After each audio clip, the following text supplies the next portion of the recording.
사람은 누구나 이 땅에서 한 번밖에 살지 않는 인생을 살고 있습니다. 하나님을 믿는 우리가 이 땅에서 한 번밖에 살지 않는 우리의 삶을 행복한 인생의 길을 가기 위해서 어떻게 해야 될까요? 성령 하나님의 인도를 받아야 행복한 삶을 살 수가 있습니다. 그렇다면 성령님은 우리 인생길을 어떻게 변화시켜 주십니까? 먼저는 성령님은 하나님의 뜻에 맞지 않는 인생길을 막음으로 변화시켜 주신다고 지난 시간에 말씀드렸습니다. 오늘 두 번째로 살펴볼 것은 성령님은 구체적인 말씀으로 인생길을 변화시켜 주십니다. 바울은 성령님께서 자신의 앞길을 막으니까 무시아를 지나 드로아로 내려갔습니다. 이제 소아시아를 벗어나 유럽 쪽으로 가려고 한 것입니다. 그때 어떤 일이 벌어졌습니까? 본문 9절을 보시면 밤에 환상이 바울에게 보이니 마게도냐 사람 하나가 서서 그에게 청하여 이르되 마게도냐로 건너와서 우리를 도우라 라고 하는 환상을 보게 됩니다. 여기 환상은 헬라어로 호라마라는 단어를 쓰고 있습니다. 영어로는 흔히 비전이라고 합니다. 신약 성경에 이 단어가 12번 언급하고 있는데 사도행전에는 10번 언급되어 있습니다. 이 환상은 단순한 환상이 아닙니다. 마게도냐로 건너와 우리를 도우라는 바울의 인생길을 변화시켜 주시는 구체적인 말씀이 들어있는 환상입니다. 하나님은 에스겔서 36장 27절에서 내 신을 너희 속에 두어 너희로 내 율례를 행하게 하리니라고 말씀합니다. 성령님은 어떤 사람도 성경에 위배되는 행동을 하도록 이끌지 않습니다.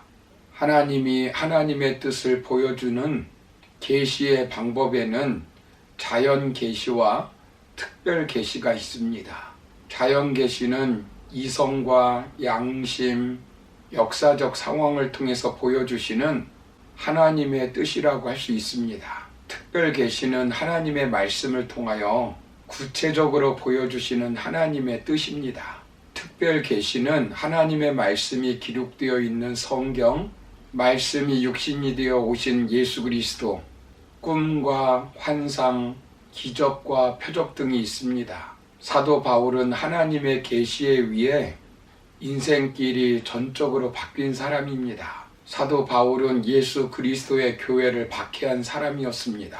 바리새인으로서 율법에 대한 철저한 교육을 받은 사람으로 그는 예수님의 가르침을 받은 사람들을 이단으로 여겼고 그리스도인들을 감옥에 가두거나 박해하기 위해서 다메섹으로 가는 도중이었습니다. 그때 빛 가운데서 사울아 사울아 네가 어찌하여 나를 핍박하느냐라는 부활하신 예수 그리스도의 음성을 듣고 예수 그리스도의 복음을 전하는 사람으로 바뀐 사람입니다. 사람의 인생이 바뀌려면 판단 기준이 필요합니다. 길을 알려주는 나침판, 등대, 북극성 같은 것이 필요합니다. 그것이 바로 특별 계시인 하나님의 말씀입니다. 이렇게 부름을 받아 복음을 전하다가 바울은 지금 유럽에 갈 마음이 없는데 하나님께서는 아시아 전도를 막으시고 유럽에 전도를 하라고 환상과 말씀을 통해서 앞길을 보여주고 있는 것입니다. 당시 마게도냐는 지금의 그리스이며 유럽의 관문입니다. 예수님께서는 제자들에게 예루살렘과 유다와 사마리아 땅끝까지 이르러 복음을 전하라고 분명히 말씀하셨습니다. 그러나 제자들은 예수님의 마음을 헤아리지 못하였습니다. 그래서 하나님께서는 스데반 사건을 통해서 박해를 받게 만들고 안디옥에 복음이 전해지게 되었습니다. 이제 안디옥 교회를 중심으로 지중해 연안 소아시아에 복음이 전해집니다. 그러나 그곳에서 벗어나지 못했습니다. 15장에서 무슨 사건이 벌어졌습니까? 마가 문제로 인하여 서로 다투게 되어 흩어지게 되었습니다. 그리고 바울을 하나님께서 본문에서 부르고 계시는 것입니다. 유럽을 향하라는 것입니다. 너를 처음 부를 때 이방인들과 임금들을 위해서 불렀는데 사명의 땅을 바라보라는 것입니다. 복음이 예루살렘, 안디옥, 마게도냐, 로마를 거쳐 영국, 미국, 소아시아로 확장되기를 하나님은 원하셨습니다. 성령 하나님은 상황으로만 인도하는 것이 아니라 기록된 말씀으로 우리의 인생을 인도하십니다. 성령님은 환상과 말씀을 통해 새로운 길을 제시합니다. 우리는 한 치 앞도 정확히 알 수가 없습니다. 성령 하나님은 성령의 감동으로 기록된 말씀을 통하여 우리의 인생길을 인도하십니다. 하나님의 말씀은 우리의 삶을 이끄는 빛과 같습니다. 시편 119편 105절을 보시면 주의 말씀은 내 발의 등이요 내 길의 빛이니이다 라고 말씀합니다. 말씀으로 우리의 인생길을 환하게 비춰주십니다. 말씀을 통해 우리는 하나님이 우리에게 원하시는 뜻을 알 수 있으며 삶의 다양한 상황 속에서 올바른 결정을 내릴 수 있도록 인도하십니다.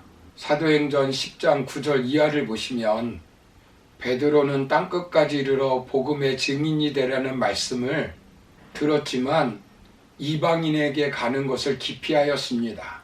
그래서 하나님께서는 베드로가 기도하는 중에 환상 가운데 유대인들이 먹지 않는 짐승을 보여주십니다. 그리고 베드로에게 일어나 잡아 먹으라고 말씀합니다.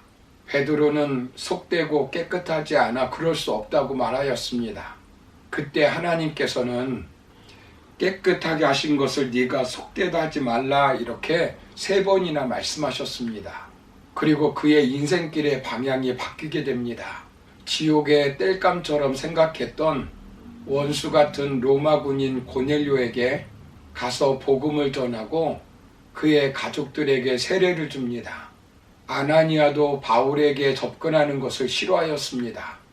당시만 해도 신자들을 잡아 죽이려고 혈안이 되었던 사도 바울이었기 때문입니다. 주님은 그를 환상 중에 불러 일어나 집 가라 하는 거리로 가서 유다의 집에서 다소 사람 사울이라 하는 자를 찾으라 라고 말씀하시면서 구체적으로 알려주십니다. 아나니아는 말씀을 듣고 바울에게 향하여 갔고 바울에게 안수하여 눈을 뜨게 하고 바울로 하여금 새로운 인생길, 복음을 전하는 길로 가게 만들었습니다. 하나님은 인생이 가야 할 하나님의 뜻을 분명히 계시를 통해서 알려주십니다. 성령 하나님은 우리가 걸어가야 할 인생길을 말씀을 통해서 변경해 주십니다. 다양하지만 분명한 것은 각자 가야 할 인생길을 분명하게 성령 하나님은 계시를 통해서 알려주신다는 것입니다. 그때 내 생각대로 움직이는 것이 아니라 성령님이 인도하시는 길로 우리의 인생길을 변경해야 합니다. 사랑하는 성도 여러분, 모세는 가나안으로 가기를 원했지만 하나님께서는 그를 느보산으로 인도하셨고 느보산의 비스 가산에서 인생을 마치게 하셨습니다. 요나는 다시스로 가기를 원했지만 하나님은 그를 니느웨로 인도하셨습니다. 리빙스턴은 초기에 중국에 가서 복음을 전하기를 원했지만 환상을 보고 아프리카로 갔다고 말합니다. 그러므로 성령님은 우리의 앞길을 막으심으로 끝내시는 것이 아니라 하나님이 원하시는 새로운 길을 보여주므로 우리의 인생길을 변경해 주시는 분임을 믿고 성령님의 인도하심 속에 살아가는 저와 여러분의 삶이 되기를 주님의 이름으로 축원합니다. 감사합니다.